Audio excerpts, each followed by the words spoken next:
আচ্ছা সকাল থেকে বাড়িতে নাই কিতা রান্ধুম খামু কুস্তা নাই আর বাবা আচ্ছা বুঝছি না যাইলে এরপর দাঁড়িয়ে বুঝাবো ঠেলা না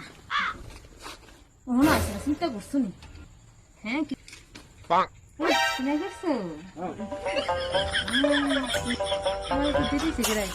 এই যে বাজারে খেলা হইতাছে লটারি খেলা যে বড় খেলা গো ওই বিমলে পাইছে জানি 50,000 টাকা পাইছে বউর নামে এই দুইটা শাড়ি পাইছে আর আমি আইবুরুম তোমার চিন্তা আইবুরুম আইলে তো ডেলিব দৌড়ানি দৌড় কিতা করো কিতা না এলে তাতে ডরাই পড়ছি আমি থাকলে কি রসটা খাইলাম জানো নি তোমার চিন্তা আইবুরি বাড়ি মাঝে তোমার কাছে বইয়া থাকলে তুমি ওইটা হয়ে যাবো লটারির মধ্যে কত বড় লোক হইতেছে মানুষে আমি যাই আমি কিন্তু বড় গিফট বুঝলি আমার লেগিয়া যত রাইতে লেবা কিন্তু বুঝলি যাও যাও যাও আমার মত বড় লটারি খেলা হইতেছে আর আমি এবার বকতেছি দুর্গা দুর্গা বড় খেলতে আমার জামার হাতে লাগে দুর্গা দুর্গা